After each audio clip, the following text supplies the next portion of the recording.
Los bancos lo que miran principalmente es la tasa de esfuerzo o tasa de endeudamiento. Te dicen de cuánto tú ganas, cuánto puedes dedicar a cuotas. Cuéntanos en qué consiste el término morir con cero. Imagínate que tú te mueres con 300.000 euros en tu cuenta del banco y que tú de media en tu vida ganabas 30.000 al año. Pues eso quiere decir que has trabajado 10 años de más. Así que te hace pensar de, ostras, el dinero es para usarlo. Lo más valioso es dedicar el dinero a experiencias y además hacerlo cuanto antes. ¿Dónde invierto si tengo 1.000 euros? Evidentemente los inmuebles no son una opción para ti todavía. 1.000 euros yo los invertiría sí o sí en formarte o en un viaje. Vale, los fondos indexados lo que tienen dentro son bolsa y bonos.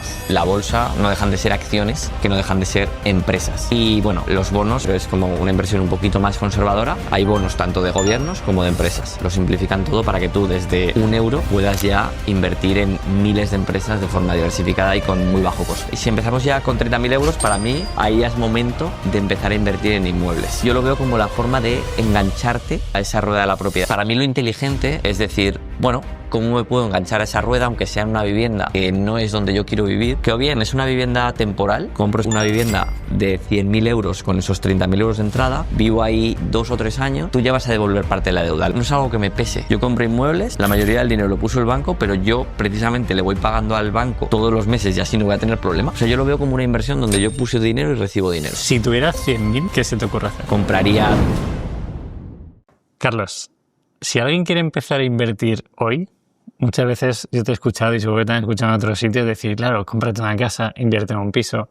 Pero yo hoy quiero traerte el escalado de hipotéticas inversiones que la mayoría de la población puede hacer. Vamos a intentar dar información de dónde invertirías con 1.000 euros, con 5.000, con 20.000 y de ahí subimos, por si acaso alguien que tiene mucho dinero nos escuche, que también tenga algo de información. ¿Te parece? Me parece muy buen plan.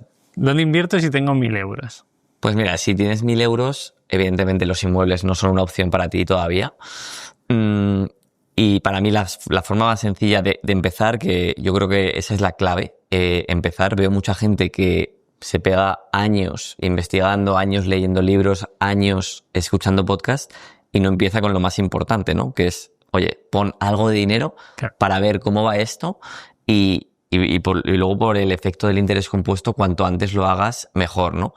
Pero 1.000 euros yo los invertiría sí o sí en fondos indexados. Para mí es la forma más sencilla de invertir para la mayoría. Y ya no solo eso, ya no por los 1.000 euros que inviertes puntualmente, sino por ese hábito que ojalá, pues además de esos 1.000 euros, empieces a invertir, me da igual, 10 euros, 20 euros al mes. Eso se va a convertir en muchísimo más dinero, que esos 1.000 euros van a ser ridículos. Simplemente invirtiendo 10, 20 euros al mes, ya vas a acabar, pues inviertes durante 20, 30, 40 años con literalmente decenas de miles de euros. Entonces, eso es lo que haría. ¿Quieres que explique brevemente lo que son los fondos indexados o no hace falta? Seguimos, porque yo creo que si es la de 5.000, posiblemente también vaya por ahí, ¿no? Sí, o sea, con 5.000 euros, para mí tampoco es momento de empezar ni a diversificar mucho más, ni seguramente a invertir en inmuebles. Sí, en determinadas circunstancias podrías llegar a comprar algo con 5.000 euros, con mucho apalancamiento, pero yo tampoco lo recomiendo porque vas a ir muy ahogado, ¿no? Con 5.000 euros para mí, pues lo mismo. Seguramente a lo mejor pues tienes una cartera de fondos indexados un poquito más diversificada, con algún fondo más, pero básicamente sigue siendo lo mismo. Vale, explica si quieres fondos indexados, porque yo creo que el siguiente nivel ya a lo mejor podemos entrar a otras tesis de inversión. Vale, sí, perfecto. Vale, los fondos indexados, bueno, principalmente lo que tienen dentro son bolsa y bonos. Vale. Que la bolsa, bueno, no dejan de ser acciones, que no dejan de ser empresas. Es verdad que a veces cuando hablamos de bolsa, pues parece algo como muy abstracto, como un casino, como muchos números, pero no deja de ser, pues oye, acciones de Apple, del iPhone que usas cada día, acciones de Telefónica, de la línea que usas cada día, y acciones realmente de empresas de todos los sectores y de todo el mundo. Y por eso a mí es algo que me gusta mucho y estoy muy cómodo invirtiendo en eso, porque, oye, vivimos en un mundo capitalista, nos guste o no, seguramente seguirá siendo así, y por tanto, pues invertir en esas acciones, invertir en esas empresas, para mí tiene todo el sentido, ¿no? Y bueno, los bonos, tampoco quiero entrar en mucho detalle, pero es como una inversión un poquito más conservadora. Hay bonos tanto de gobiernos como de empresas. El típico bono del Tesoro Español, pues los gobiernos necesitan deuda porque gastan más de lo que ingresan y emiten deuda, y tú pues puedes poner el dinero ahí, igual que lo pones en un depósito en un banco, pues lo puedes poner en bonos de gobiernos o de empresas. Y los fondos indexados lo que hacen es simplificar todo eso para que en lugar de que tú tengas que estar eligiendo, pues saber qué empresa compro y cuándo la compro y comprar acciones de un montón de empresas, lo simplifican todo para que tú desde €1 puedas ya invertir en miles de empresas de forma diversificada y con muy bajo coste. Y sin tener que ir haciendo movimiento tras movimiento, sino que ellos ejecutan el movimiento. Exacto, claro. Exacto. Y bueno, ya por acabar, los fondos indexados, o sea, fondos de inversión ha habido siempre. Y de hecho, pues los bancos se han encargado de comercializar un montón de fondos de inversión que generalmente han sido productos caros y que han dado poca rentabilidad. Entonces, los fondos indexados básicamente invierten en todas las empresas, pero lo hacen con unos costes mucho más bajos y de forma más transparente para mí. Claro, hay una frase que a mí me impactó mucho, que tú que sabes mucho más de esto que yo, de hecho por eso he venido aquí, además de porque más o menos somos colegas, claro, eso también sí. Está bien. Yo escuché una frase que decía: yo solo invierto en sitios donde puedo consumir un producto y soy fanático del producto. Y el que lo decía, yo he invertido en McDonald's, en Burger King, he invertido en Apple porque utilizo los productos de Apple. Yo no invertiría personalmente nunca en McDonald's y Burger King porque nunca voy a ir a esos sitios, pero a lo mejor sí que invertiría en Apple y me sentiría orgulloso como accionista y cliente el hecho de poder ir a comprar ese sitio. ¿Tú inviertes así? ¿Inviertes en este tipo de sitios donde consumes esos productos? O sea, indirectamente sí, porque evidentemente invierto en Apple indirectamente, pero hace ya mucho que no elijo acciones concretas. Es verdad que al principio sí, y al principio eso yo pensaba que me iba a dedicar a eso era mi pasión, de ostras, qué chulo el poder, pues con tus ideas, ver, a ver esa empresa cómo lo va a hacer, investigarla y comprar y ostras, y sube y qué listo soy. Y eso realmente es un juego que engancha mucho y a mí me enganchó muchísimo cuando yo estaba en el colegio, en el instituto, a los 15, 16, 17 años yo estaba metidísimo en eso y de hecho luego trabajé en bolsa precisamente analizando estas empresas, pero ya de forma más profesional, claro. Pues con mucha información, reuniéndote con los equipos directivos, o sea, tratando de predecir esto, ¿no? De qué es lo que va a funcionar mejor. Y bueno, mi experiencia fue mala, al final no era bueno. Y bueno, muchos estudios dicen que eso, pues a largo plazo no es posible, ¿no? Claro. Que al final el mercado lo hace mejor que tú. Y bueno, respondiendo también a tu pregunta, pues eso, al final decidí vender todas mis acciones e invertir únicamente de esta forma, en fondos indexados cada mes, eliminando también un poco las emociones, porque si no, tú dices, sí, me encanta Apple, venga, voy a comprar acciones, pero ya empiezan a entrar emociones y... Una noticia que no te gusta, ya no hay colas claro. Para comprar el iPhone, ya te empiezas a sugestionar posiblemente, ¿no? Y luego para mí, pues el tiempo que dedicas para mí es muy valioso. A mí ya llegó un punto que, aunque me gustaba, ya no me compensaba el estar dedicando ahí horas claro. Cada día a investigar todo esto. Claro. Y luego que la diversificación que tienes es muy baja, que vas a tener, me da igual, 10 acciones, 20. En un fondo indexado tienes miles. Si una sube y otra baja, posiblemente ni te enteres, ¿no? Y yo siempre cuando alguien me pregunta, yo tengo 5.000 euros, ¿qué hago? Yo diría, a lo mejor cómprate un curso de algo que te flipe para probarte a ti mismo, invertir en ti mismo, que también creo que está muy bien. Claro. Pero si no quieres invertir en ti mismo y has ahorrado 5.000 euritos, pues mételos en fondos indexados y no lo mires nunca, ¿sabes? En plan, como total. Eso no es ni fondo ni mano de obra, es en plan, déjalo ahí, ¿sabes? Y ya veremos en 10 años qué pasa. El podcast de hoy está patrocinado por Metricool, la navaja suiza del social media marketing. Con Metricool podrás programar tus publicaciones sabiendo cuál es la mejor hora para programarlas, crear contenido con tu asistente de IA, analizar todos tus canales y sacar informes de los mismos, contestar mensajes, comentarios, reviews y crear y optimizar tus campañas de social media. Puedes empezar a probar Metricool con el plan gratuito o utilizar el código que tenéis en la descripción que os da acceso a 30 días gratis a cualquier plan premium. Gracias Metricool por ser parte de esto. Bueno, me has recordado una cosa que, claro, has comentado un tema que es invertir en tu formación e invertir en ti mismo. Yo cuando me has preguntado lo de los 1.000 euros y lo de los 5.000, estaba asumiendo que estábamos hablando de activos, claro. Pero evidentemente O sea, si yo solo tengo 1.000 euros, ni de coña los metería en un fondo indexado. Claro.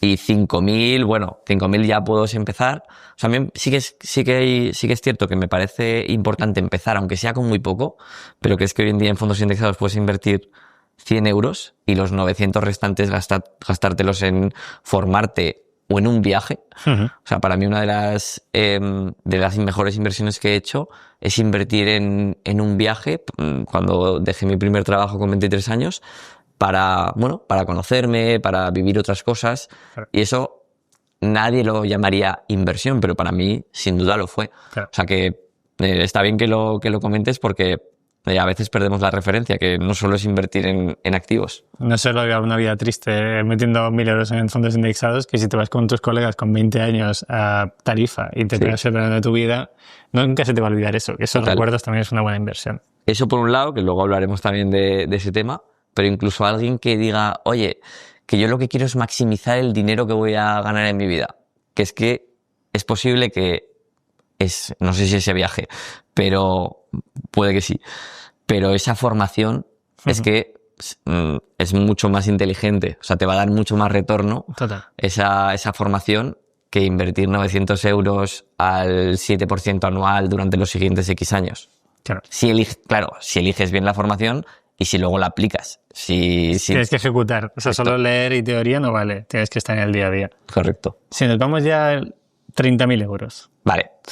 Si empezamos ya con 30.000 euros, para mí, ahí ya es momento de empezar a invertir en inmuebles. Y empezar a invertir en inmuebles, yo lo veo como la forma de engancharte a esa rueda de la propiedad, creo que es algo que es clave. Ahora se oye mucho, pues los jóvenes, ¿no? Que tienen problemas para comprar su vivienda.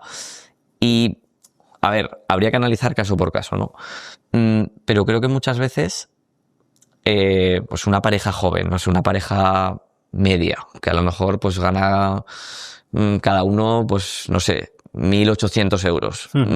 Y a lo mejor están pensando en una vivienda que es como pues la vivienda de sus sueños. Dependiendo de dónde estemos en España, pues tendrá un precio, pero vamos a poner, yo qué sé, 300.000 euros. Y claro, a lo mejor dicen, ostras, que es que entre el 20% que tengo que poner de entrada, los gastos y tal, pues necesito como 90.000 euros y no los tengo. A lo mejor tienen esos 30.000. Claro, para mí lo inteligente es decir, bueno, voy a ver cómo me puedo enganchar a esa rueda, aunque sea en una vivienda que no es donde yo quiero vivir, que o bien es una vivienda temporal, que dices, oye, pues compro una vivienda de 100.000 euros con esos 30.000 euros de entrada, vivo ahí 2 o 3 años y gracias a que te has unido a esa rueda, porque si sigues viviendo de alquiler, siempre vas a estar metido en esa rueda, que luego, si quieres, hablamos también de ese tema. Pero a lo que voy, si tienes ese dinero para la entrada, tú lo compras y a lo mejor estás ahí 3, 4 años. Durante ese tiempo, tú has ido pagando, primero has dejado de pagar alquiler, empiezas a pagar cuotas, que seguramente sean algo más bajas, y parte de la cuota de hipoteca se divide en 2 partes. Una cosa es los intereses que pagas y otra cosa es el dinero que dedicas a amortizar capital, a devolver deuda. Vale. De manera que durante esos 3, 4 años tú ya vas a devolver parte de la deuda. A lo mejor te has quitado 10.000 euros de deuda, ¿vale? Porque y además, lo primero que se pagan son siempre los intereses. Bueno, las dos cosas. La cuota, vale. O sea, si tú pagas, alguien te dice, yo pago 400 de cuota, pues ahí a lo mejor hay 150 de intereses y 250 de principal. Vale. Y cada mes va cambiando. Porque cada mes, como hay un poquito menos de deuda, cada vez más dedicas, bueno, es un tema técnico. No, pero está bien saberlo, porque mucha gente dice, no, estoy pagando intereses, pago un 20% más de lo que cuesta el piso. Pero bueno, ya el banco primero lo que quiere es que le pagues el interés y luego ya que te vayas quitando deuda, posiblemente. Sí, pero es todo en paralelo. Claro. Sí. En otros países sí que te permiten no pagar la deuda hasta el final, pero en España es así. Bueno, el caso, que durante esos 4 años a lo mejor que esa pareja que decía, ostras, no me puedo permitir una vivienda, pues gracias a que ha devuelto parte de dinero al banco, gracias a que ha tenido un pequeño ahorro respecto al alquiler que pagaba antes. Y gracias a que seguramente en esos 4 años la vivienda se haya revalorizado, esa vivienda que compró por 100.000, pues resulta que dentro de 4 años vale 125.000, que ha pagado al banco 10.000 euros de deuda y simplemente por haber comprado esa vivienda que a lo mejor no le gustaba, pues ha generado ahí 35.000 euros de ganancia, que sumado, que recuperando el dinero que puso de entrada, más algo de dinero que hayan ahorrado, en 3-4 años, igual sí que se pueden ir a vivir a esa casa de sus sueños, ¿vale? Claro. Y alguien puede decir, oye, si no se quieren ir a vivir a esa vivienda, pues pueden comprar esa vivienda y alquilarla. Claro. Pero de esa manera también te estás beneficiando de esa de engancharte a esa rueda de la propiedad. Claro. ¿Hay algún punto? Porque, o sea, yo te he escuchado 1000 veces, me lo has contado un montón de veces. Yo no tengo casas de ningún tipo. He invertido, o sea, invierto en indexados y en startups. O sea, yo soy bastante lo contrario a lo que se denominaría, o incluso la comunidad que tú tienes siempre tira por eso primero. Sí. De hecho, estuvimos en un evento y me decían, no, yo tengo 10 casas. Y yo diciendo, yo no, o sea, no me planteo invertir en 10 casas, pero sí en 10 empresas, por ejemplo, porque me parece más divertido, puedes trabajar con los founders, aprendo, que también es uno de los objetivos. Pero siempre una de las cosas que a mí me agobia es, ¿esto va a seguir creciendo el valor de la vivienda que tú compras para que luego tengas esa plusvalía? ¿O hay algún momento, con tu experiencia, con todo lo que has vivido, que no siempre hay ese crecimiento o no siempre va a ser así? ¿Cómo lo ves tú a nivel macro? A ver, por supuesto hay ciclos y lo vimos, ¿no? En esa crisis desde el 2008 hasta más o menos el 2014, la vivienda cayó bastante en España. Es cierto que para mí el modelo de comprar para alquilar puede resistir bien esos periodos, porque aquí, aunque para mí la revalorización siempre es algo con lo que no cuento y es bienvenido, Vale. pero el modelo que yo sigo al comprar una vivienda, no estoy pensando en cuánto va a valer, porque la voy a poder vender. Seguramente sea así, porque históricamente en periodos largos la vivienda se revaloriza por encima de la inflación y es lógico, porque la vivienda es un bien escaso, es un bien de primera necesidad, entonces es lógico que suba incluso por encima de la inflación. Pero ya te digo, incluso en un periodo de caídas, de valor de la vivienda, pues bueno, tú has entrado en una operación, en un piso para alquilar, que tú sabes cuánto estás pagando al banco de cuota. Si lo has hecho a tipo fijo, sabes lo que vas a pagar durante el resto de los 20, 25, 30 años. Sabes los gastos que tienes. Sí, lo que podría pasar es que caiga el alquiler, pero bueno, históricamente el alquiler ha caído, o sea, cuando ha habido caídas, no ha caído tanto como el valor de la vivienda, ha sido algo más estable. Claro. Entonces, yo creo que siempre que lo hagas con cierto margen de seguridad, pues bueno, evidentemente irá peor, pero creo que no te arruinas si lo has hecho bien. Claro, y a malas, que es lo que dice todo el mundo, a malas lo vendo. Que es otra de las formas de recuperar ese capital, y si pierdes algo, realmente te lo tomas como, bueno, puedo haber palmado 20.000, 30.000 euros. Bueno, a malas lo vendo, precisamente eso es lo que pasó en la crisis, que el que necesita, el especulador, por así decirlo, que en realidad todos somos especuladores porque nadie hace las cosas para perder dinero, pero bueno, el especulador que decía, yo compro ahora súper apalancado, con el 100 y pico % de deuda que daban los bancos entonces, confiando en que dentro de 6 meses, dentro de 12, esto valdrá un 15% más y lo vendo, ese fue el que se pilló los dedos. El que compraba, el que no tenía ingresos de alquiler, que simplemente lo que compraba era para revender. Claro. Entonces, ahí sí que te puedes encontrar un problema, porque la deuda que tú tengas, de hecho, ahí vino todo el problema, que la deuda que tú tenías valía más que el valor del... O sea, tú a lo mejor compraste un inmueble por 100.000, te dieron una deuda de 100.000 y de repente ese inmueble valía 70. Entonces era, ostras, que es que lo puedo vender, sí, pero entonces no tengo para cubrir. Ahí vino todo el problema. Claro. Y eso, si te pasa en un piso, ok. Pero lo vamos a hablar de qué pasa cuando ya vamos con más pisos y cómo arrastran al otro.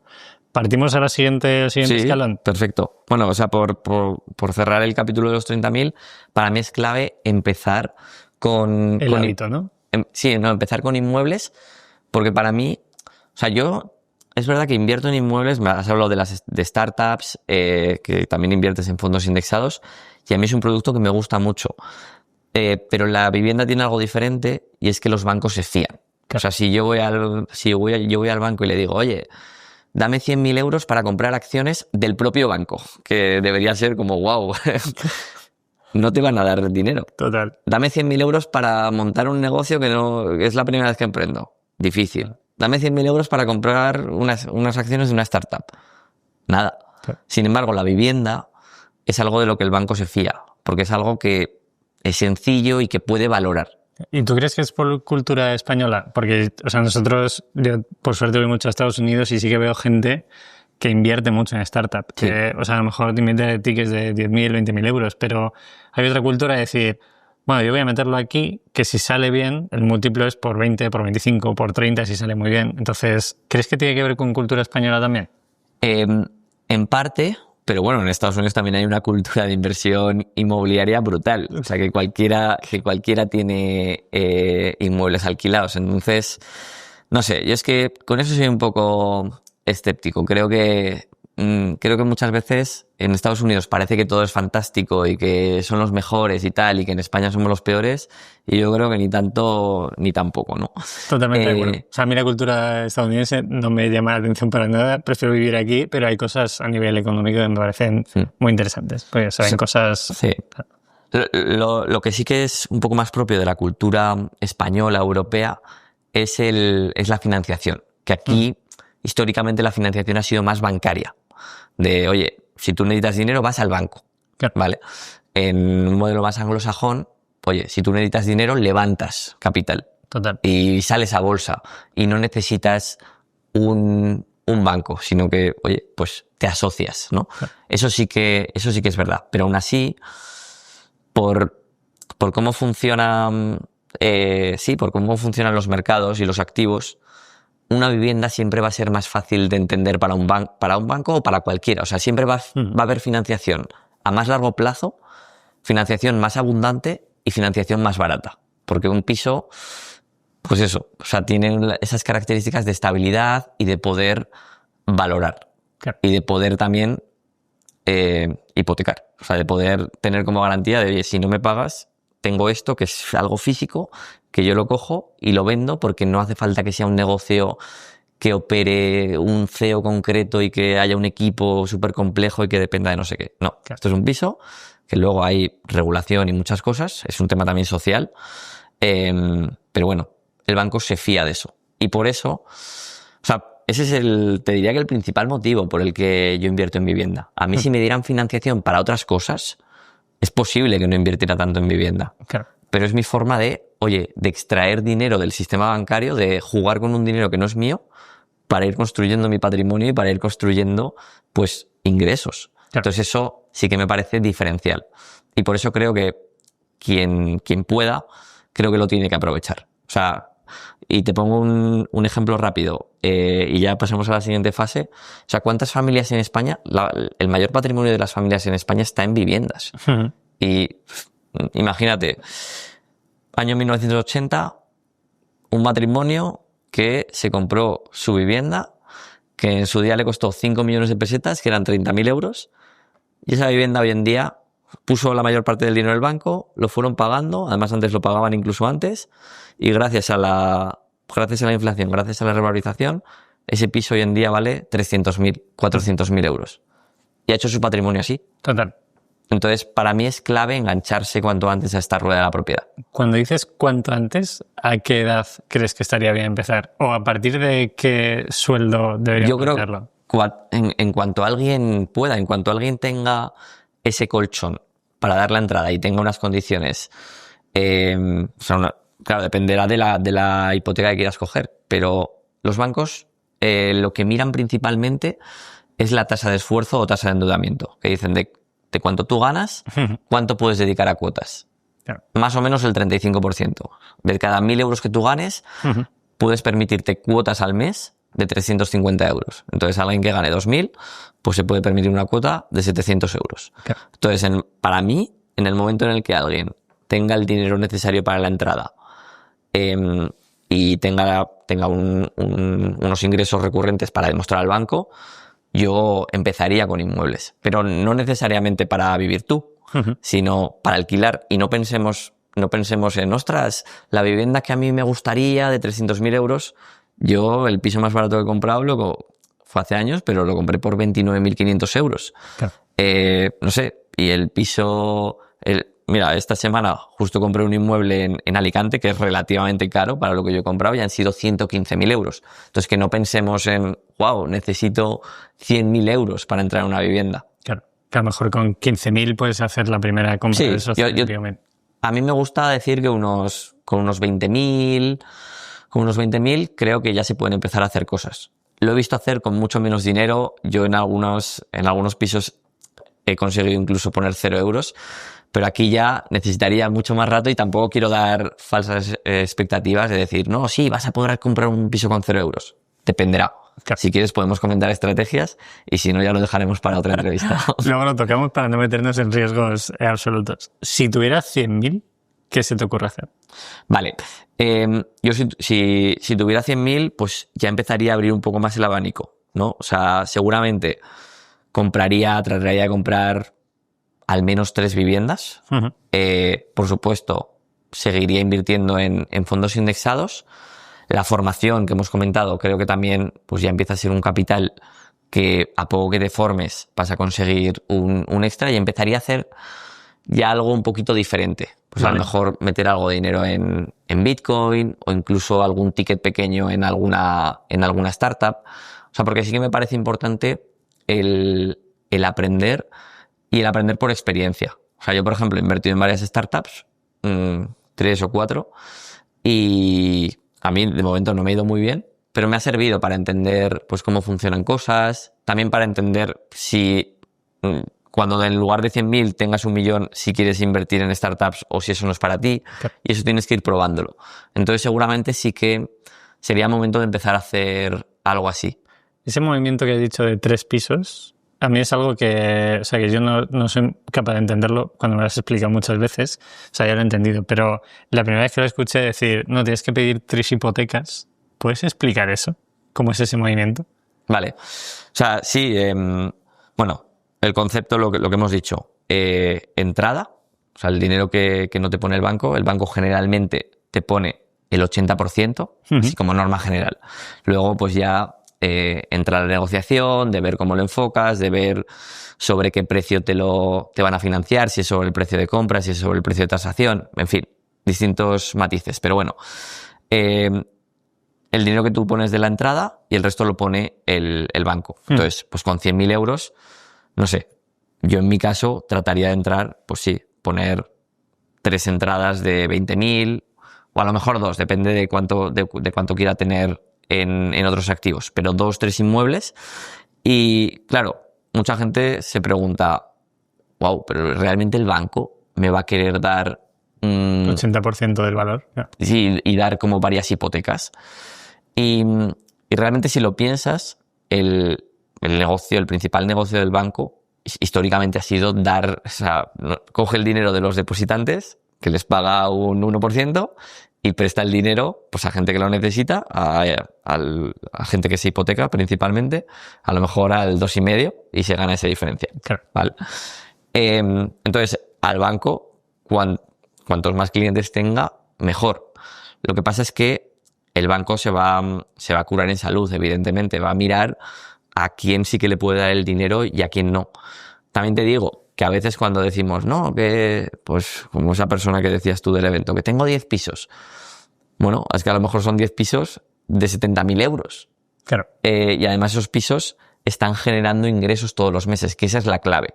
O sea, el banco, si tú te empiezas a comprar pisos y empiezas a aumentar esas cuotas y tú de repente ganas 2.000 euros en tu trabajo, pero tienes unas cuotas de 1.000 euros, el banco va a decir, oye, que yo ya no te puedo seguir financiando, que es que estás dedicando la mitad de tus ingresos a pagar cuotas. ¿Cómo vas a vivir con el resto? Aquí tienes mucho riesgo, va a llegar un momento en el que me vas a dejar de pagar. Claro. Sin embargo, cuando tú compras inmuebles para alquilar, o sea, ahí la situación cambia. Porque sí, tienes más cuotas. Imagínate que tienes 1.000 euros de cuotas, pero tienes 3 pisos que están alquilados cada uno a 700 euros. Por lo tanto, tú tienes tus ingresos de 2.000 de tu trabajo, pero tienes 2.100 euros más que vienen de tus pisos. Entonces ahí está la clave. La clave para poder escalar, sí es sencillo, es el banco, bueno, es sencillo así en la práctica. Luego hay muchos matices, porque el banco también te puede decir, bueno, pero es que los alquileres no son tan seguros. Bueno, ahí entramos a valorar todo eso, ¿no? Pero bueno, ese es el camino. La vía para escalar de gente normal, con salarios normales, es esa. Que gracias a los nuevos ingresos que generas, tienes más ingresos para demostrar al banco y poder seguir aumentando las hipotecas. Hay un punto ahí, o sea, yo te escucho y uno de mis puntos de libertad es el hecho de no tener que estar pensando si tengo deuda, ¿sabes? Vale. O sea, yo siempre pienso el hecho de, bueno, si esto va muy mal, o sea, si la vida va mal, los negocios me van mal, las empresas empiezan a caerse o lo que sea, decir, bueno, vale, pero no tengo una deuda loca que me vaya a tirar al suelo. Claro. Pero en este momento, si tú tienes 3 pisos en el ejemplo que estábamos comentando, o 10 pisos, Sí. no sé el valor que pueden tener esos pisos, pero puedes poner 1 millón o lo que sea, Sí. tú tienes una deuda personal bastante gorda Sí. con el banco. Correcto.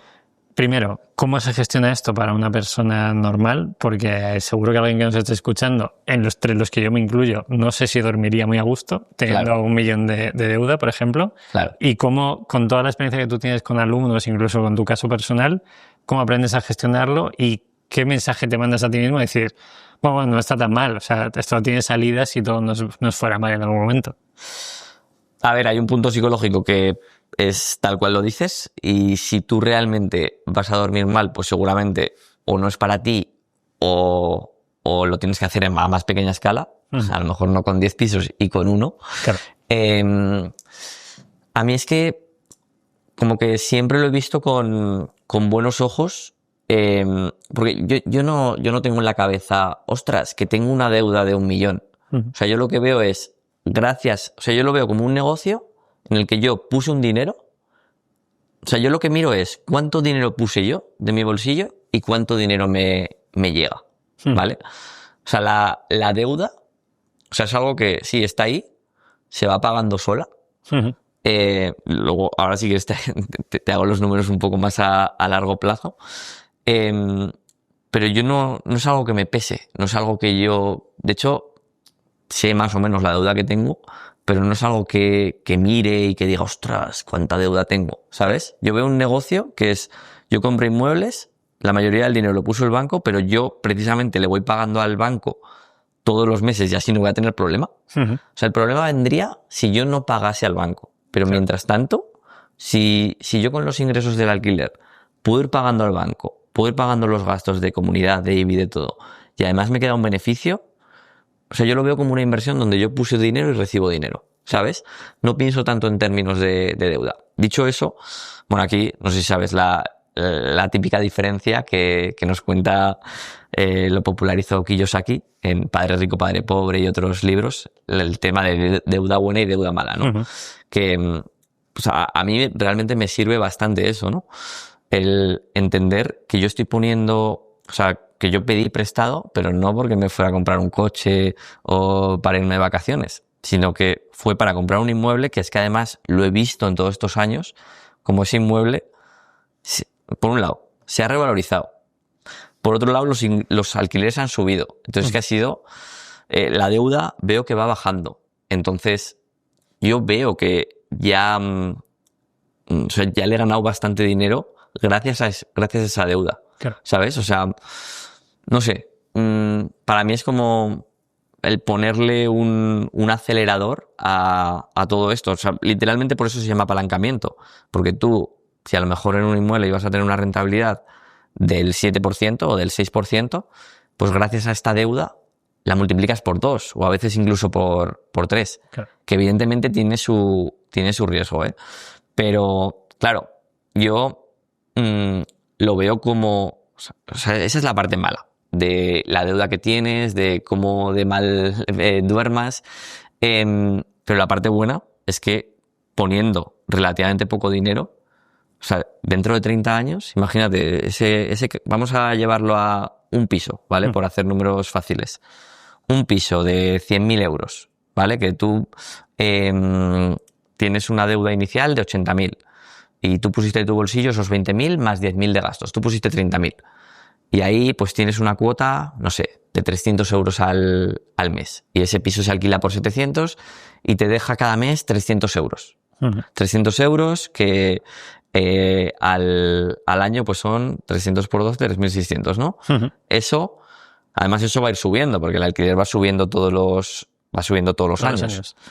La cuota, si te has financiado a tipo fijo, no sube. De tal manera que esos 300 euros del año 2025, en el año 2040, que seguiré pagando y todavía me quedarán años, pues esos 300 euros ya a lo mejor son 150 euros de aquel entonces. Y el alquiler a lo mejor ya no está en 700, está en 1100 o 1200. Entonces, claro, tú pusiste 30.000, vas recibiendo todos los años 3.600, que irá subiendo, pero pongamos que no sube. 3.600 por 10 años serían 36.000, por 30 años nos vamos a 100.000 euros. 100.000 euros que vas recaudando de beneficio. Es el valor del inmueble, claro. El valor del inmueble, que ahora vale 100.000 y ahora tienes una deuda de 80.000, pero dentro de 30 años ya no tendrás deuda, porque la han pagado los inquilinos. O sea, la deuda sería ya cero. Ese inmueble de 100.000 al 3% dentro de 30 años, no sé cuáles serán las cuentas, pero por 2 seguro. 116.000 más. O sea, sacarías 16.000, 20.000 euros de plusvalía, ¿no? No, mucho más. Al 3%. ¿De valor del inmueble? Claro. 3% anual, 100.000 al 3% anual, no sé, será ya cerca de 200.000, me parece. Claro, porque hemos cogido 30 años. Claro, serían 90.000, 600... Claro. Sí, por ahí. Fíjate, tendrás un inmueble ya pagado de 200.000. Claro. Más los 100.000 que has ido cobrando de cash flow, de beneficio. Claro. Has generado 300.000 euros habiendo puesto 30.000. Claro, esa es yo veo eso y digo, vale, me merece la pena. Puedes dormir por las noches. Claro. Claro. Hay un punto, y esto es algo a nivel personal, esa gestión de esos alquileres, yo siempre que hablo con gente que tiene alquileres me dicen que es algo sencillo. Yo gestiono empleados, gestiono equipo, gestiono proveedores, y hay determinadas cosas que no me gustan demasiado, como que alguien me ponga un WhatsApp, claro, que me ponga un mail con tonos extraños, o oye, se me ha roto típica gestión de locales, ¿no? Nosotros con la tienda hemos tenido ese tipo de gestiones y no me quiero levantar un lunes y saber que el agua no funciona. Este tipo de cosas. Total. ¿Cómo se gestiona esto? Pues si tienes uno, a lo mejor lo tratas como con tu hijo de cariño. Sí. Pero si tienes 10, o en tu caso, con los 20 pisos que tienes, ¿qué haces en ese caso? Vale. Bueno, me parece muy buena pregunta y ahora te digo cómo lo hago yo y cómo he ido evolucionando. Pero aquí hay un tema que a mí me parece clave. Y yo he preguntado a un montón de gente, pues para tener este feeling, ¿no? De cuánto tiempo le dedicas a gestionar inquilinos y cómo lo vives, ¿no? Y de repente, pues alguien que tenía 15 pisos me dice, no, yo 1 hora, 2 horas al mes. Además lo tengo hasta calculado, 1 o 2 horas al mes. Y luego otra persona que tenía un piso o 2, que tenía un par de pisos de herencia y que los tenía alquilados, es horrible, es una mierda, lo que dices tú, ¿no? Claro. Entonces digo, ¿cómo puede ser? Aquí yo creo que ni una cosa ni la otra.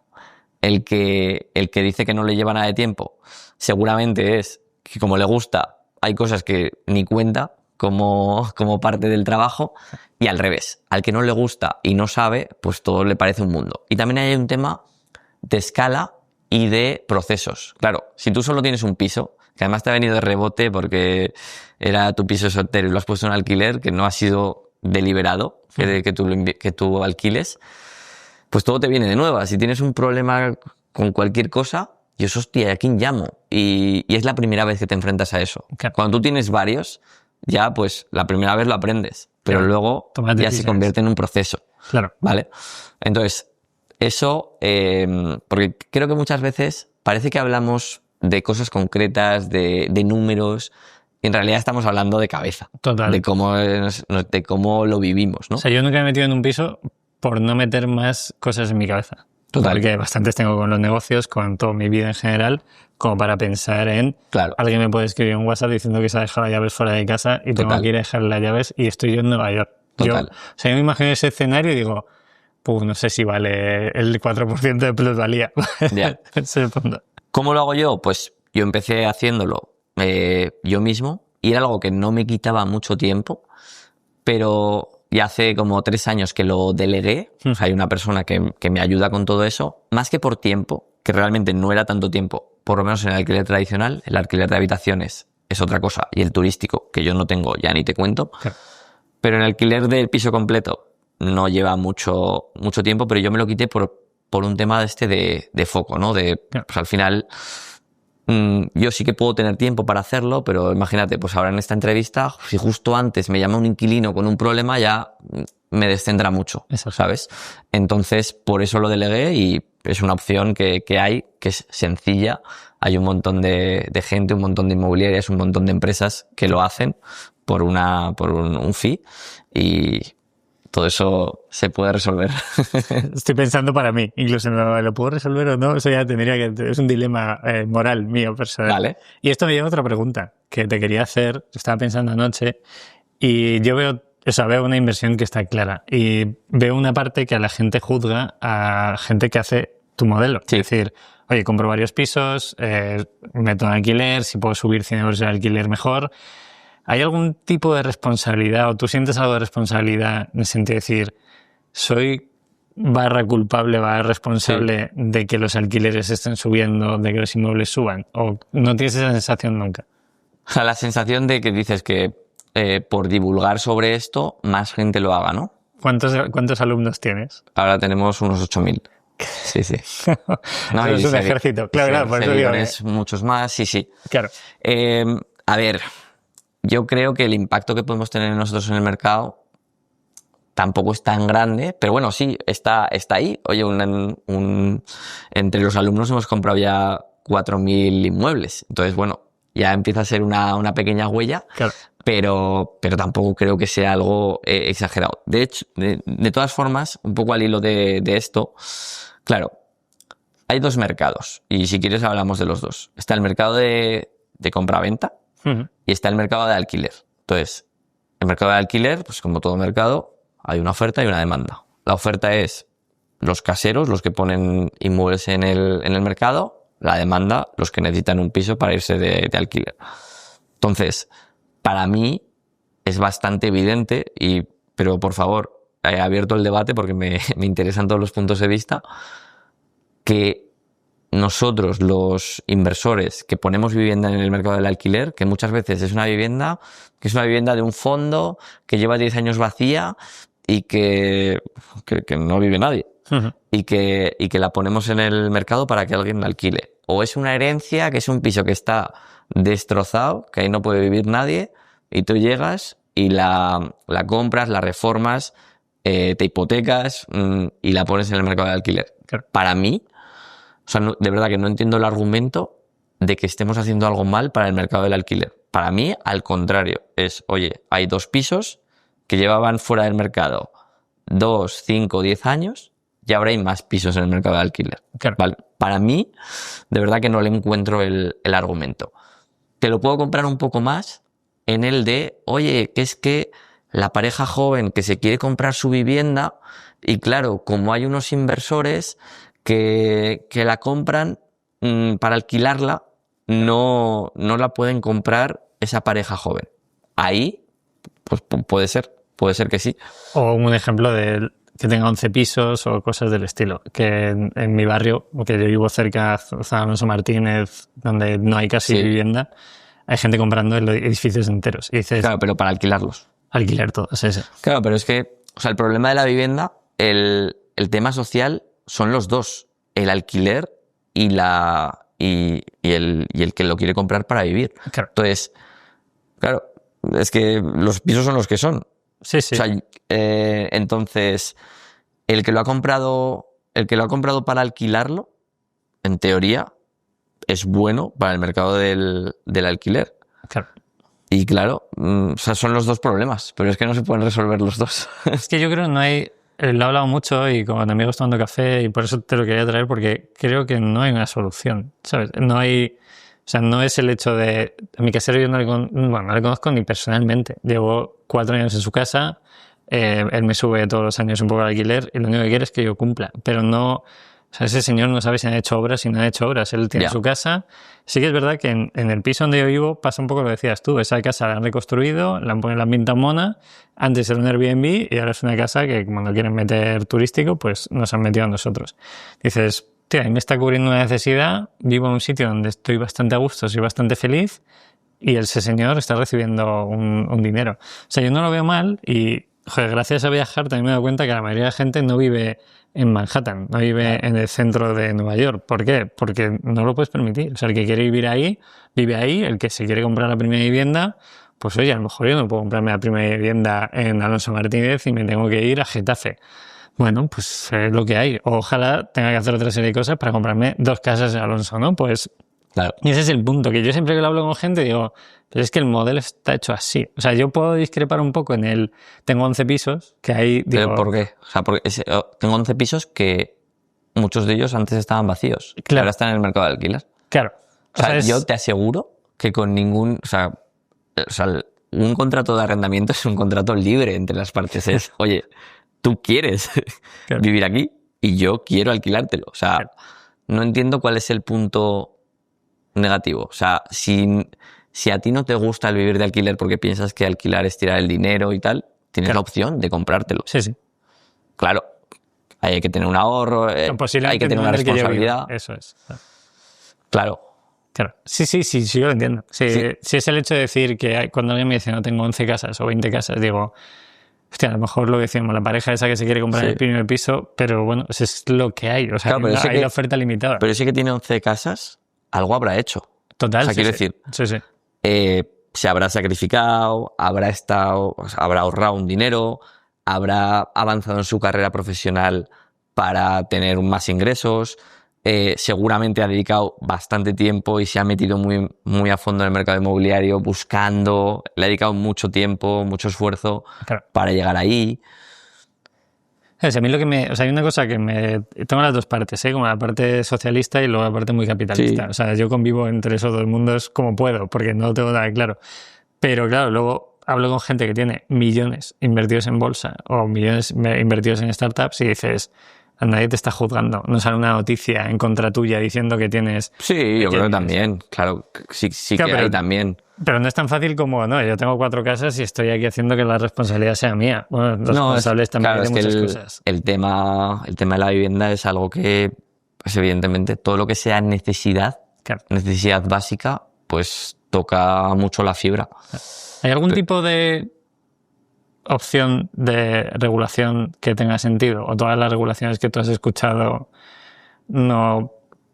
Porque la base que tenemos es la base que tenemos, que nuestras familias desde hace 2 generaciones donde invierten son en inmuebles. O sea, en España no hay otra cultura a cortoplacista a nivel de eso. ¿Hay alguna regulación que tenga sentido? ¿Sabes qué pasa? Que yo estoy un poco sesgado porque al final, que lo digo abiertamente, claro, yo soy parte interesada, por así decirlo, y como que las noticias que lees son pues muy contrarias a la regulación, ¿no? Entonces, claro, yo las noticias que veo y los estudios que yo he visto es como la regulación no funciona, cuando intentas limitar los precios, al final lo que hay es más escasez y que se genera una especie de mercado negro o triquiñuelas y que al final pues los precios acaban subiendo más, ¿no? Pero también sé que hay quien defiende lo contrario y ante un mismo dato que debería ser objetivo de cómo está la oferta en una ciudad donde se han regulado los precios y cómo están los precios, que debería ser algo muy objetivo, pues aún así no se ponen de acuerdo. Entonces, no te sé decir. O sea, para mí, claro, para mí todo lo que vaya a limitar la oferta es malo y entonces habría que hacer todo lo contrario, ¿no? O sea, creo que los políticos muchas veces, en lugar de... O sea, no sé hasta qué punto quieren solucionar el problema o que parezca que se preocupan por esto y que, bueno, pues que dicen lo que la gente quiere oír, ¿no? Para mí... Yo estoy seguro cuál de las dos. La segunda. O sea, para mí una medida que, joder, si faltan viviendas en alquiler y en compra, ¿no? O sea, y para comprar. Joder, pues todas las leyes que vayan, que favorezcan esto, para mí serían buenas, pero son un poco impopulares, ¿no? Claro. O sea, por ejemplo, si tú dices, no, mira, ahora todo el que alquile a menores de no sé cuánto y que les baje un 10%, no paga impuestos en los siguientes 10 años. Claro. Pues en ese momento, o una medida de, oye, tolerancia cero frente a la ocupación y frente al impago. que yo estoy de acuerdo que, oye, que si el Estado tiene que garantizar, oye, que la gente no se quede en la calle, etcétera. Perfecto. O sea, estoy de acuerdo con eso, pero yo, como ciudadano, tampoco tengo por qué cargar con eso. Quiero decir, si a mí me ocupan un inmueble o me dejan de pagar, parece muy bien que el Estado quiera decir, oye, yo no quiero que esta persona se quede fuera, perfecto, claro, que me lo pague el Estado, ¿vale? Entonces, si solucionamos también eso, si el gobierno dice, oye, tolerancia cero con esto, al que le ocupen un piso o al que le dejen de pagar, yo como Estado lo pago, perfecto, pero que haya una seguridad jurídica. Claro. Hay un montón de viviendas vacías en España. Vacías de, pues eso, gente que la tiene. O sea, te hablo, un familiar mío que tiene una vivienda desde hace 20, 25 años, no son millonarios, no tienen, o sea, son una familia súper media. La tienen vacía desde hace 25 años porque no se fían. Claro. Tal cual, ¿eh? O sea, porque no es, ven las noticias. que no es una segunda residencia, nada. Claro. Una vivienda a 5 minutos de su casa, vacía. ¿Por qué? Pues eso. No se fían, oye, que no quiero problemas, exacto, lo que dices tú. Pues ahí se queda, que se vaya revalorizando al 3% al año, ya está. Y que nadie me moleste. Pues, claro.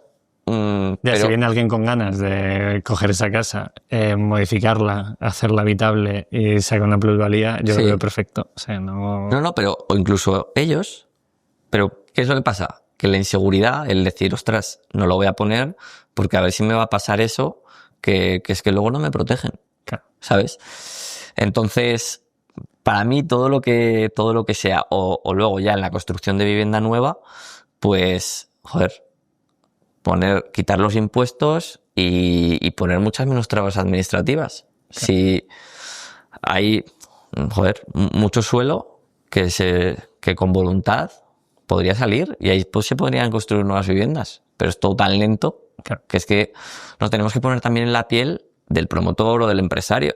Es decir, voy a ponerme aquí a pelear 5 años con una administración y con no sé qué y con no sé cuántos, asumir todo el riesgo para luego no sacarlo. Es que claro, todos lo haríamos.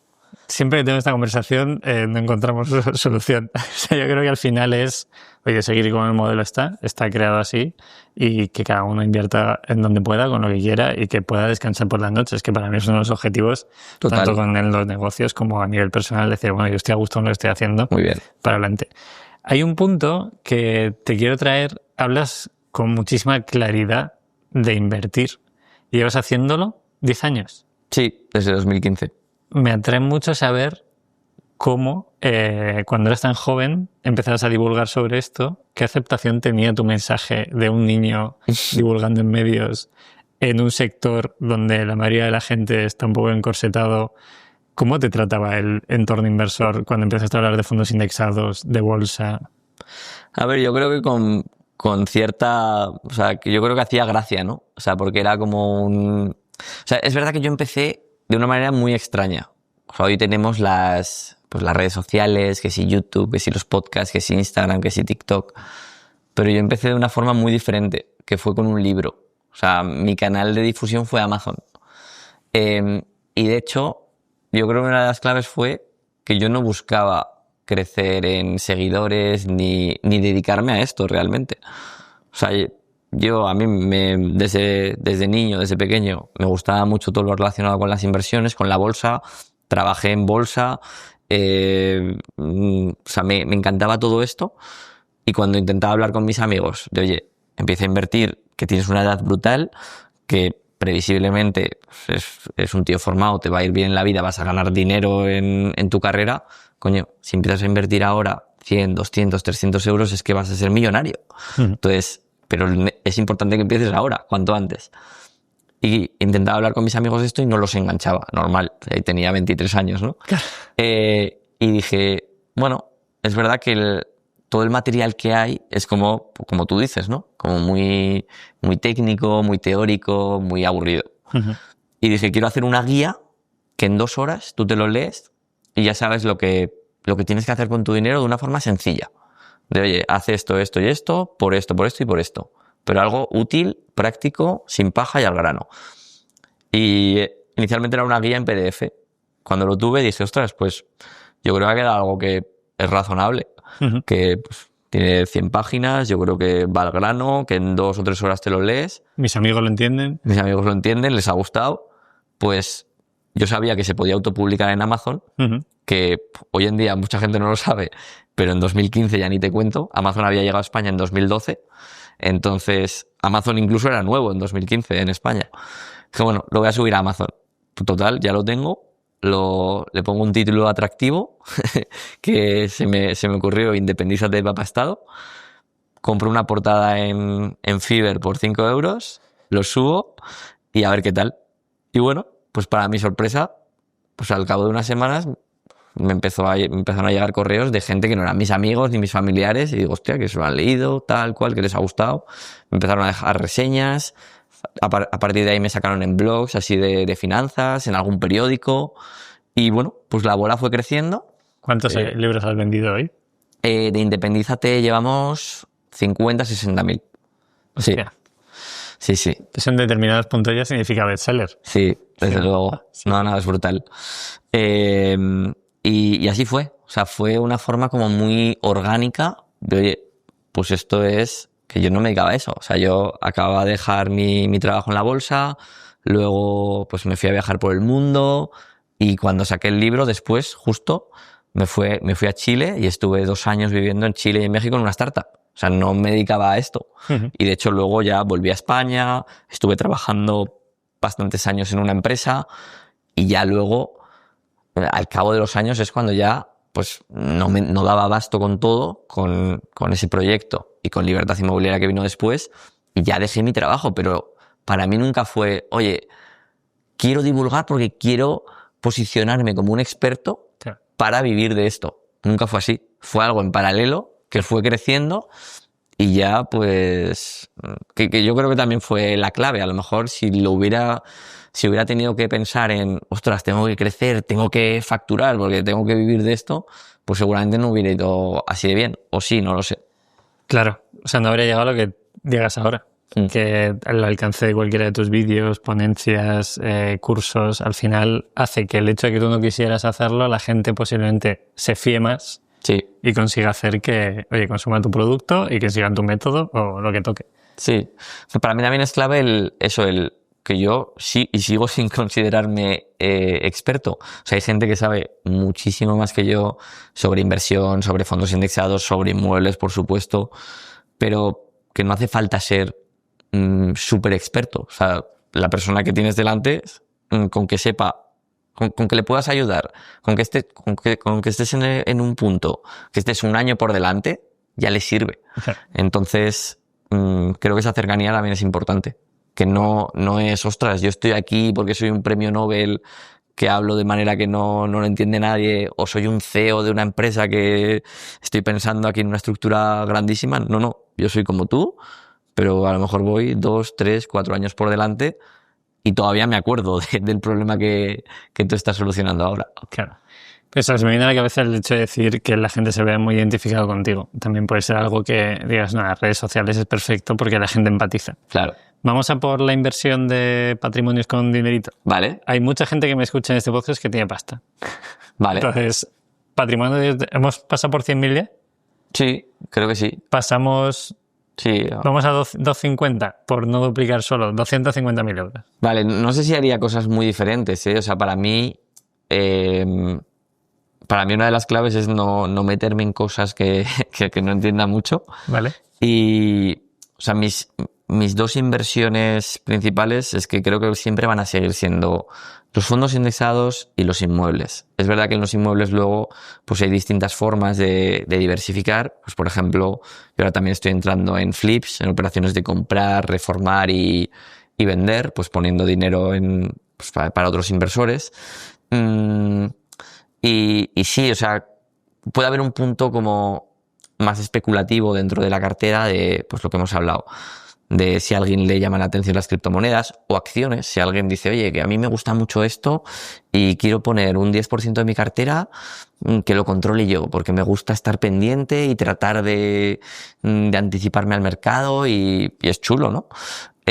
Pues también puede haber algo así, y quizá pues a partir de patrimonios un poco más altos, igual no 250, pero sí a partir de 1 millón, el private equity puede tener sentido. Además ahora, pues poco a poco va habiendo más fondos de esto. Yo estoy empezando con eso. Es cierto que no es para todo el mundo, incluso aunque tenga un patrimonio alto, porque ahí pues esa iliquidez de tener el dinero bloqueado normalmente durante unos 7 años, a mí es algo que me pesa y todavía es algo que...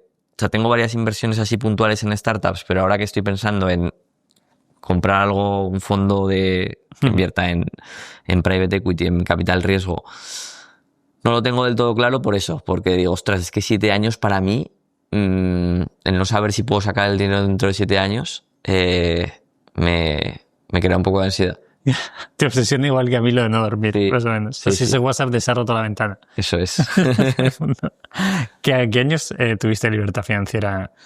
Pues yo creo que a los 28, 29 o algo así. Así, hace 5 más o menos. El podcast de hoy cuenta con el apoyo de uno de los productos y servicios que más utilizo cuando viajo. Es Holafly. Vende tarjetas eSIM para que el tiempo que estés en el país donde vayas puedas tener internet de una forma muy sencilla. Activas la eSIM en tu teléfono antes del viaje y cuando llegas a destino solo tienes que cambiar a la eSIM y ya tienes internet. Holafly ha decidido dejaros un código de descuento que tenéis en la parte de abajo y también me han dicho que os comente que esto está habilitado para empresas. Si tú tienes una empresa y tienes 20 empleados que están viajando por el mundo o que van a un congreso o van a un evento, también puedes utilizar Holafly. Tenéis toda la información en la parte de abajo. ¿Y ese momento cómo lo afrontas? Porque mucha gente, su único objetivo es llegar a ese punto. Y hay gente que llega a los 60 y pico, posiblemente cuando se jubile, deja de pagar la hipoteca y es como, bueno, ahora puedo empezar a, entre comillas, disfrutar, ¿no? ¿Cómo lo afrontas tú con 20 y pico años y qué motivaciones tienes más allá? A ver, es verdad que no, para mí no llega un punto que digo, ostras, qué bueno, justo hoy ya mis ingresos pasivos cubren mis gastos. O sea, es como lo vas viendo y de hecho para mí ya no es ni siquiera importante ese umbral, ¿no? Vale. Para mí es más importante el sentirte capaz de decir, ostras, he podido crear fuentes de ingresos que no son solo necesariamente inmuebles, ¿eh?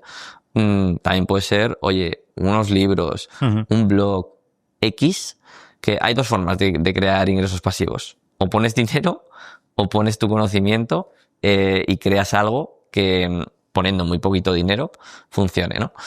Entonces, para mí, más que ese importe es esa sensación de decir, ostras, soy capaz de hacerlo. Claro. He sido, o sea, más que el número, porque el número, de repente, tienes un par de hijos y te cambian las circunstancias, eras libre y de repente ya no eres libre porque tienes el doble de gastos, ¿no? Claro.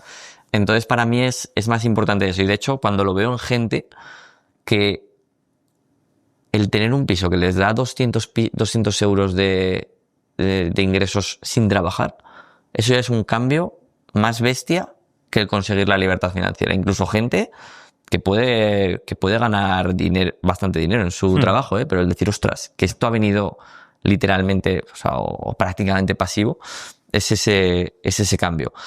Pero es cierto, y yo creo que tú preguntabas más por ahí, que claro, llega un punto que si dices, ese era mi sueño de toda mi vida y ya lo he conseguido, ¿qué hago, no? Claro. Sí, yo eso en realidad le sigo dando vueltas, y a veces por supuesto que me rayo. A veces digo, joder, pues es que a mi edad he vivido ya muchas cosas y, o sea, como va a sonar un poco raro, pero como que ya me puedo morir tranquilo, ¿sabes? Y bueno, a veces conecto con esa sensación de decir, joder, no me puedo quedar así, ¿no? Que hay muchas más cosas. Claro. Pero tampoco quiero ponerme como el siguiente objetivo, decir, pues venga, si ahora he conseguido tanto dinero, ahora a conseguir esto, porque entonces siempre vamos a estar así. Claro. O sea, siempre va a haber un objetivo más grande. Entonces, bueno, le voy dando vueltas a esto de cómo hacer, pero intentando poco a poco, pues hacer que mi día a día sea más como yo quiero, hacer menos cosas por compromiso, ir delegando cosas que no me apetecen. A veces es difícil también con las redes sociales que te atrapan un poco, ¿no? Que como tiene ese retorno tan fuerte de feedback de la gente, emocional, Es el peor jefe. a veces te atrapa un poco esa rueda. Claro. De decir, ostras, si yo publico 2 podcasts al mes, 2 vídeos al mes, no sé cuántas stories, no sé qué, no sé cuántos, y al final se va haciendo una bola grande, ¿cómo voy a ir a menos? Claro. Porque tienes un feedback tan rápido y tan constante de que te digan algo en la calle o que te digan algo en un comentario, que te envíen un email chulo, Claro. que es como una gasolina emocional demasiado fuerte a veces. ¿Ves algún problema en las redes sociales? Porque tú al principio con el libro has vivido la época bonita de las redes sociales, que posiblemente, estoy seguro que habrá gente que se ha leído el libro y no te había puesto cara nunca, pero ahora ya en redes sociales también tienes unos impactos muy, muy grandes. De hecho, en eventos donde hemos estado juntos, te ha parado mucha gente. Hoy estábamos en la cafetería de campus y te han parado. O sea, es un dato que pasa como con Sergio y Juan, que antes no les paraba nadie, ahora vas por Gran Vía y resulta que todo el mundo les está o escuchando o parando. Sí. ¿Hay algo negativo que veas en las redes? A ver, sí, por supuesto, muchas cosas, ¿no? O sea, sobre todo esto que te digo, o sea, de la parte del creador o de la parte del consumidor. Puedes tocar ambas, porque yo tengo mi teoría para las dos también.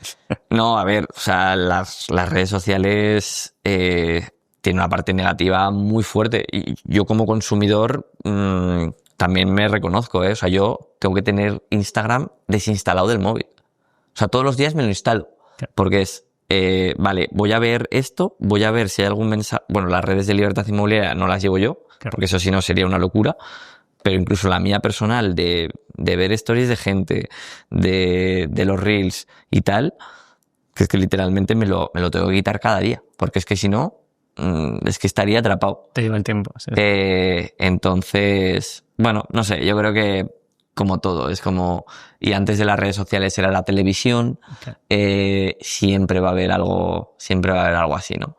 Bueno, cada uno yo creo que tiene que ser consciente, conocerse y ponerse barreras. O sea, yo literalmente lo que te digo, que es que borro la aplicación cada día. ¿Y a nivel de creador, es todo positivo? No, o sea, es lo que te digo. O sea, es verdad que el hecho de que te puedan conocer o parar o tal, yo creo que la mayoría es positivo. Quiero decir, si yo pongo pros y contras. O sea, otra cosa es que yo fuera aquí un Ibai o alguien que no puede salir a la calle, pues ahí a lo mejor es diferente. Claro. Pero algo que razonable, al final, la gente, cuando te paras para decirte gracias, va a hacerte una pregunta a lo mejor y ya está. O sea, no tiene más trascendencia. Lo que veo negativo es eso, esa dopamina, esa obsesión, ostras, que quiero seguir creando yo a veces, y me lo ha dicho mi novia con bastante razón, a veces, que he vivido para las redes. Total. Ostras, y a lo mejor estoy haciendo... Yo no soy el típico influencer de aquí estoy comiendo tal, pero sí que pues en stories voy documentando cosas que me parecen interesantes.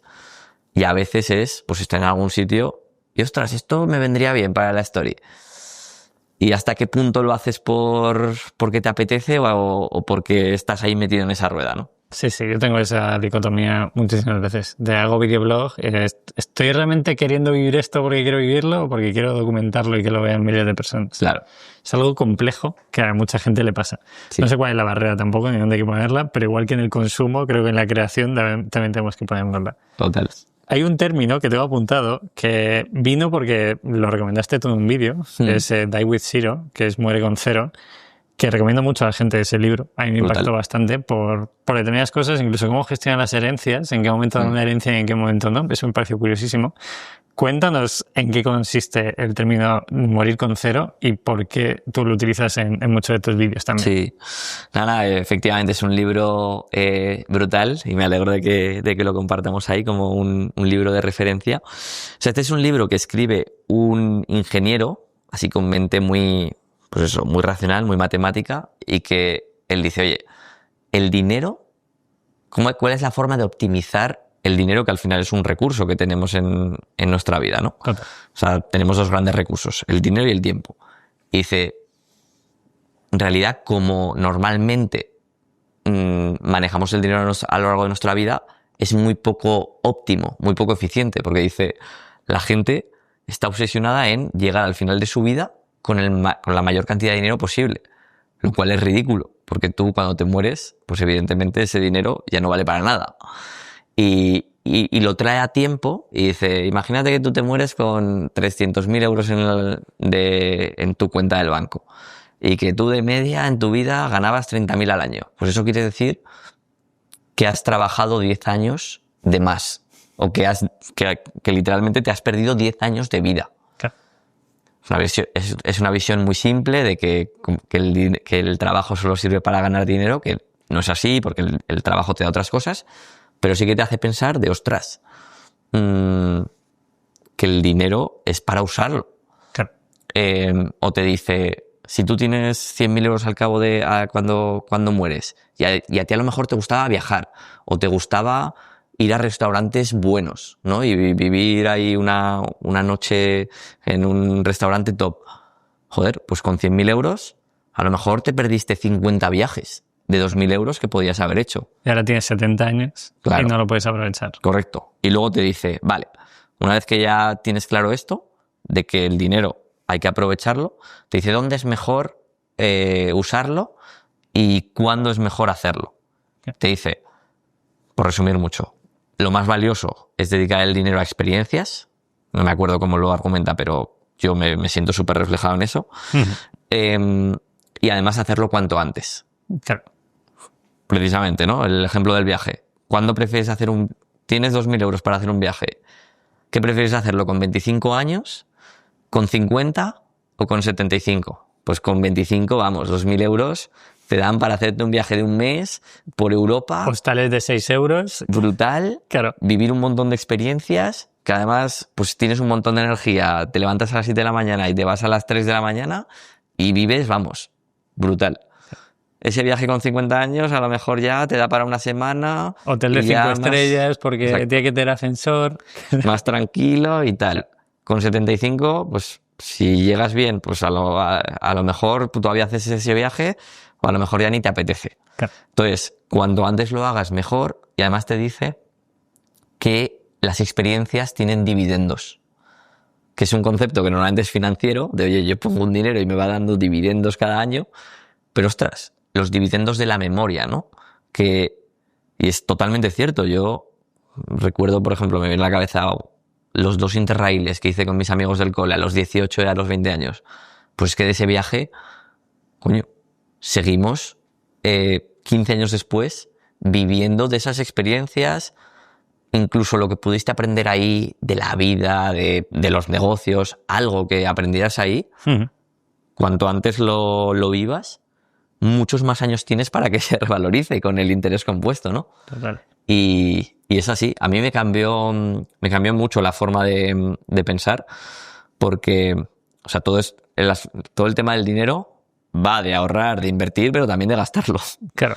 Y tan importante es una cosa como la otra. De hecho, me viene bien de vez en cuando pues volver a releer algún resumen o ver algo de esto para volver a conectar con eso y decir, oye, que aquí nos vamos a morir y este dinero, no sé si todo, pero hay que ir gastándolo, sobre todo en lo que te apetece. O sea, a mí me sirve no para derrochar, pero antes que a lo mejor decía, hostia, esto, no sé si hacer esta experiencia porque me parece un poco demasiado, y ahora es como, sí, es que eso sin duda sí.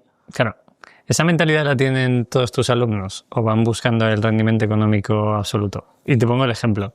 Yo trabajé en una multinacional 4 años de mi vida y el único objetivo que tenían teniendo un trabajo que a lo mejor no les gustaba mucho era comprar un piso, comprar otro y luego terminar comprando otro para dejárselo a su hija. Y teniendo una vida, mucha de esta gente que estaba en ese entorno, que tampoco veías que disfrutaran tanto, ¿sabes? Era como, bueno, estamos 15 días de vacaciones, pero no me permite demasiadas cosas porque tampoco son sueldos loquísimos. O sea, vives bien, pero no tienes un sueldo de la hostia. ¿Hay algún alumno que cuando te dice, no, yo lo que quiero es solo maximizar el tema Sí. de vivir, disfrutar, ya para mis hijos? Total, claro que sí. Y yo he estado ahí mucho tiempo también. De hecho, creo que también son etapas, ¿eh? Creo que es bueno el Claro, es que depende ahí cuánto valore la gente esa construcción de la libertad financiera. Pero si te obsesionas un poco, pues seguramente va a tocar unos años en los que de esto de morir con cero ni hablamos. Claro. Y creo que también es bueno. O sea, creo que haya una parte de sacrificio. Creo que también es, no sé si necesaria, pero creo que no es necesariamente mala. O sea, creo que hay etapas para todo. Y claro, yo hablo de esto de morir con cero, pues ya en otro punto. Claro. Pero si a mí me lo dices hace 10 años, o sea, creo que es difícil el tener todo, ¿eh? O sea, ese equilibrio, o sea, es difícil.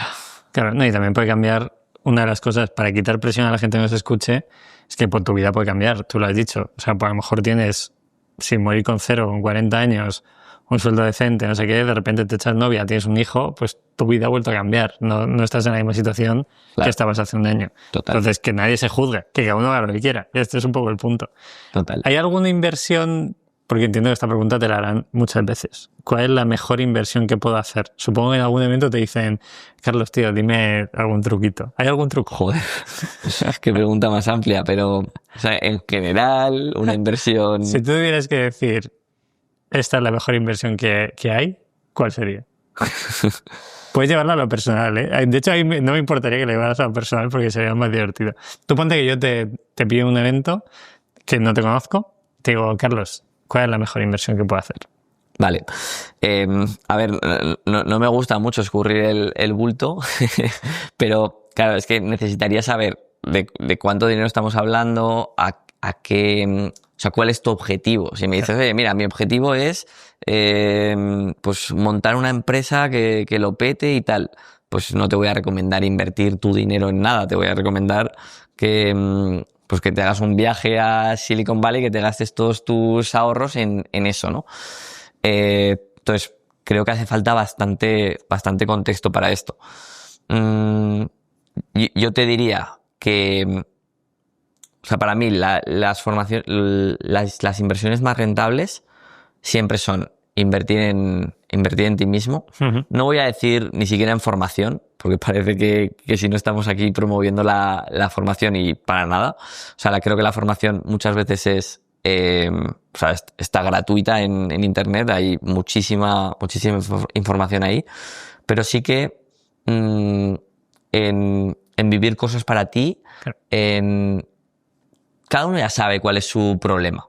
Uh-huh. O sea, cada uno ya sabe cuál es el área en la que tiene que mejorar. Yo, por ejemplo, el viaje que me hice cuando dejé mi primer trabajo con 22, 23 años, fue un viaje de 3 meses por Asia y luego iba a estar 4 meses por Latinoamérica. Al final, pues me quedé a vivir.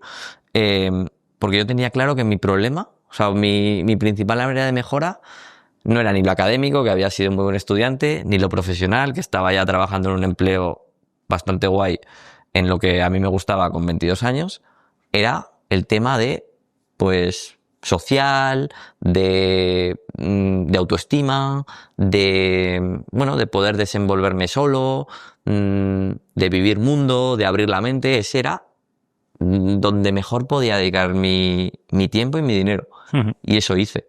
O sea, pues no sé, en ese viaje yo me gasté 6.000 euros, que era no todo mi dinero, pero casi todo. En ese momento esa era la mejor inversión que yo podía hacer. Claro.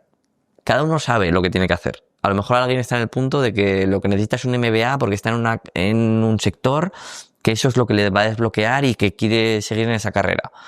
Alguien puede decir, oye, mi inversión es cogerme una excedencia y durante este año ponerme a emprender y esos 30.000 euros que voy a dejar de ganar, pues es mi máster. Claro. Alguien que a lo mejor, ostras, su caballo de batalla toda su vida ha sido el físico y la salud. Claro. O sea, a lo mejor me tengo que estar un año, pero oye, voy a estar parado, solo, dedicado a aprender sobre salud y a ponerme en forma. Y eso es lo mejor que puedo hacer en su vida. Total. Así que eso. Yo esa última la recomendaría a mucha gente, porque conozco a mucha gente con mucho dinero que la salud no es una variable en su vida y creo que eso es peligrosísimo. Total. Y a alguno al que tengo confianza le he dicho, Yo me voy a morir igual, o sea, no te estoy juzgando, pero tú estás cogiendo una serie de cartas que tu dinero sé que tienes ahí, que te gusta tanto, no te vale para nada porque no vas a poder disfrutar. Entonces, Sí. intenta cuidarte un poquito más y no ganes tanto dinero o utiliza ese dinero para tener un poquito más de salud que te permita vivir más años para gastarte ese dinero que ya has conseguido. Sí, no, total. Y ya, ojo, yo hay muchos días que peco también de eso, ¿eh? De hecho, antes de venir aquí a comer contigo he tenido un poco esa disyuntiva. He dicho, hostia, o voy una hora antes y me pongo a trabajar que tengo ahí unas cosas pendientes, o voy al gimnasio. Claro. Y he conectado con esto, ¿no? Claro. Y he dicho, venga, voy al gimnasio. Totalmente. Pero muchos otros días, la verdad es que peco y me quedo con la urgencia del trabajo. Poco a poco. El balance es muy complicado. Yo creo que es una de las cosas que pueden aprender del podcast de hoy. Sí. Te agradezco que vengas, Carlos. Ha sido Un placer, tío. ¿Sabes que puedes regalar un producto de Minimalism a la gente que nos escuche? Cualquiera. Cualquiera. Joder, es que Sé lo que vas a elegir. es que vas a elegir el ticket alto. Es que a mí me gusta... Te estoy viendo esa A sonrisita. mí me gusta el bueno, tío. Pero, no, mira, yo de Minimalism tengo calzoncillos, por supuesto, camisetas, calcetines. La mochila es mi producto favorito, sin duda. Te dejo elegir una mochila, venga. Tu mochila, la que tú tienes. Joder, es que me sabe mal. Me va a costar el podcast 100 euros. Está bien, está bien. Venga, Me parece bien. pues es que la mochila es muy top. De verdad que es que no hay una mochila igual. Lo sé, además, es cliente, me escribe de vez en cuando, en plan, ¿esta cincha, Pepe, se puede mover por aquí? O sea, yo corroboro que la usa. Mochila 360, que es la grande. Tienes que elegir la palabra que ellos y ellas tienen que poner en los comentarios de YouTube y de Spotify que resuma el podcast. O sea, ellos tienen que poner la palabra que tú digas y entran en el sorteo de la mochila. ¿Solo una palabra? Solo una. Wow. O dos, o tres, o lo que tú quieras. Si quieres promocionar algo, es el momento también. No. Venga, pues la palabra que sea libertad. Vale. Pues a todos y a todas que pongáis libertad en la parte de abajo, entréis en el sorteo de una mochila. Pues Carlos, ha sido un placer, tío. Un placer, Alguien se tío. llevará esa mochila y estará muy agradecido. No solo por todo lo aprendido, sino también por el producto. Qué guay. ¿Te lo has pasado bien? Joder, súper bien. Lo haces súper fácil. Así que cuando quieras, repetimos. Pues si quieres dentro de un año, si me compran el primer piso, te aviso. Muy bien. Gracias, tío. Un abrazo, Un tío. placer. Y a ti que estás viendo esto, está muy guay que te suscribas, que le des a like, pero si lo coges y lo compartes con ese amigo o amiga que está pensando en comprar un pisito, en invertir, mira, pues oye, Carlos y Pepe han estado hablando de esto.